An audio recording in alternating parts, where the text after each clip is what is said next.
Ryan Hunter-Reay, the first to break the timeline, and the clock begins to run.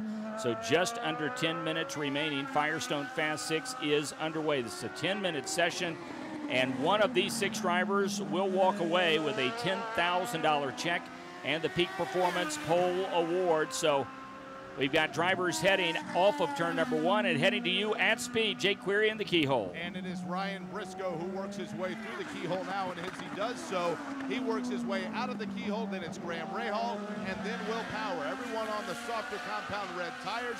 They work their way into turn number 4. As they do so, it's Dario Franchitti into turn number 3. Dario Franchitti will work his way up, make that righty into 4, and Mark Janes, he'll come into your view. Long since gone, Scott Dixon, who's touring Thunder Valley as we speak. I feel a little light raindrop or 2 out here along this back straightaway. There goes Dario Franchitti in that number 10 machine, and now coming down the hill toward us. That's the number 27 Sundrop DHL machine, the 28 car, we should say. Also Circle K sponsorship on the side pod. That's Ryan Hunter-Reay, who's been fast all weekend long. Mark, I tell you, at this point, if we get through this session without any rain, it would amaze me, because quite literally on the radar, it is all green, dark green, with splotches of yellow and even a couple of splotches of red, indicating some heavy rain just within, I would say, a mile or 2 of the racetrack. And Nick Yeoman, you say there's some sprinkles on pit lane. Yeah, I would describe it light as best, is what Mark Janes has reported. So I think we've seen just about everybody this entire course. We're starting to feel some rain, and we've all lived in the Midwest long enough to know that a little bit can open up really at the snap of your fingers. So light rain right now should be good for the rest of qualifying, but you just never know for these guys. I tell you what, we're going to be better safe than sorry with our turn announcers, Jake Query and with Mark Janes, because they're kind of in precarious spots out on the course. So we're going to clear them to head on back, because there could be some thunder or maybe some lightning in this, but we will keep our eye out on the radar, as we are now 7 minutes and 45 seconds remaining in this qualifying session here at the Honda Indy 200. Scott Dixon breaks out in front early at a minute 9.6086. Then Graham Rahal has now done one better than him at a minute 9.5285.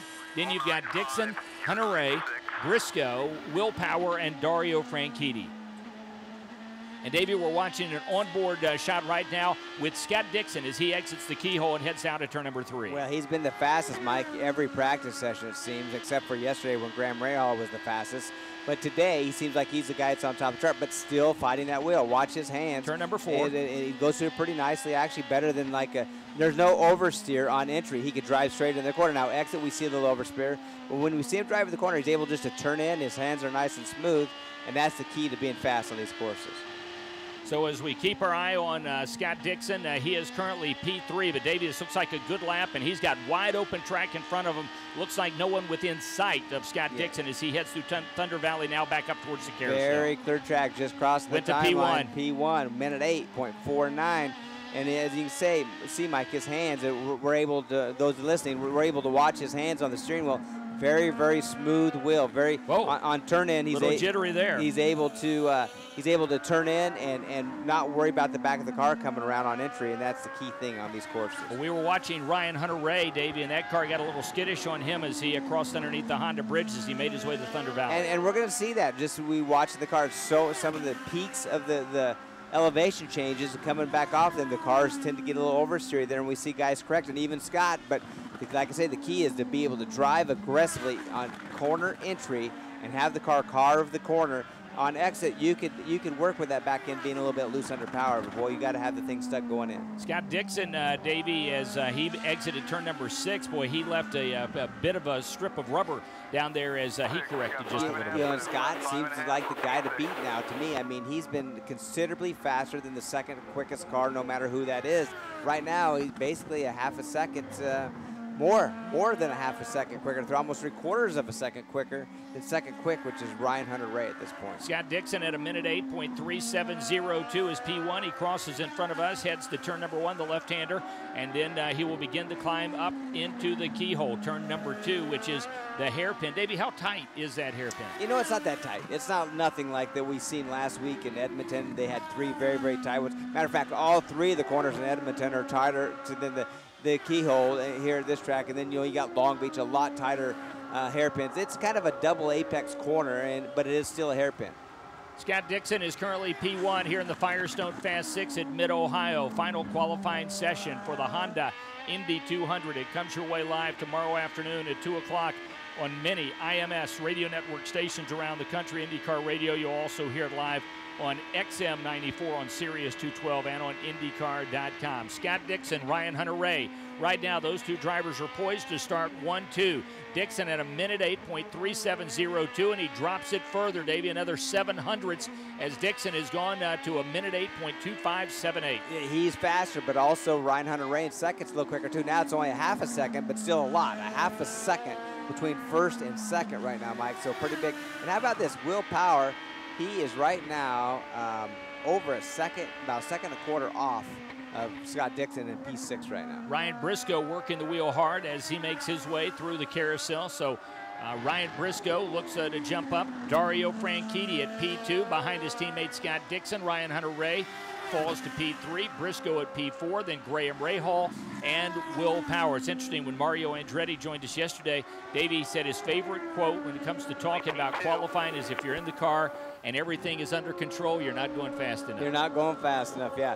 You have to be breathing hard, you have to be on the edge, you have to be on the edge of disaster, really, I mean, to be fast. Now, I've been in cars that have been on poles before that are so good that it really isn't that hard, but most of the time, Mike, you are on the edge just like the guy that's running back. You know, Ed Carpenter, I assure you, he's driving the wheels off that car. He's giving it all he has. He's on the brink of spinning out or sliding off the racetrack, and he's the slowest guy in the field.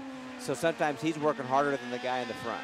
Right now, Davey, we're watching an onboard shot with Dario Franchitti, the three-time IZOD IndyCar Series champion, as he makes his way through turn number 9. Currently P3 right now. Scott Dixon lowers his time again to 108.1. Ryan Briscoe, how about that? Shoots into P2 ahead of Dario, but Dario kind of has those hands like his teammate Scott Dixon.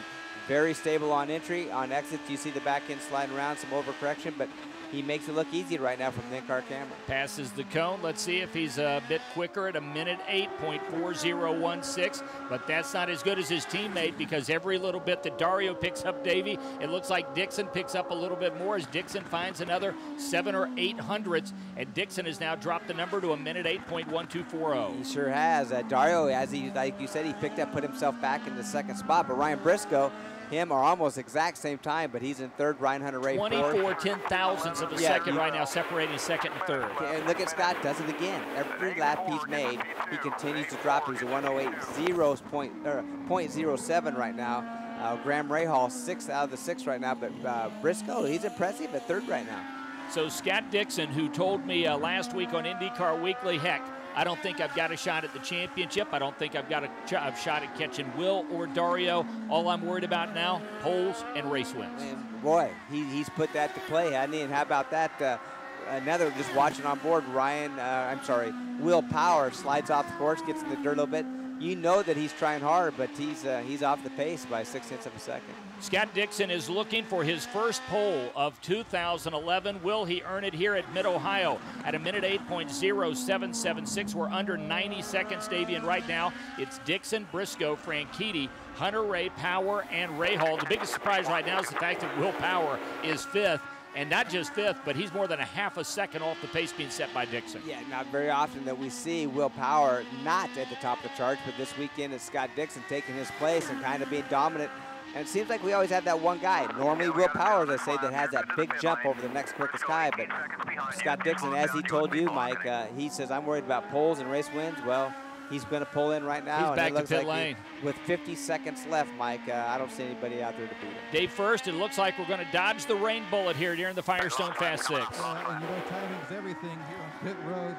Chip Ganassi is up in his pit stall, and what's the worst possible moment to lose power on your pit? Well, probably right now. As the guys, including Scott Dixon, are on pole, so now they're trying to figure out, okay, who's up there, who's not. He may have to break it to Chip that his guy is going to sit on pole tomorrow afternoon. Yep, so you're right, though. If you're going to lose power, now's the time to do it. Dixon at a minute 8.0776. All the drivers still on track. Dario will get another lap as he has already passed the cone. Same for Will Power, Davey, as we watch him. In fact, Dario Franchitti running just behind Will Power as they head to the keyhole. Yeah, sure is. And this is their last time. The checkered flag is out right now. So everybody that crosses the timeline But check it, that'd be their final Scott lap. Dixon's already got his helmet Scott on. Dixon, yeah, he's out of the car, has his helmet off, and you know, feeling pretty confident, I'm sure, with that time. We're watching Graham Rahal as he is working his way now into Thunder Valley. Oh, Ryan Briscoe, as he got off of it there, Davey, a big slide for him, and he just gets out of the gas. He gets out of the gas knowing that lap's not going to happen, but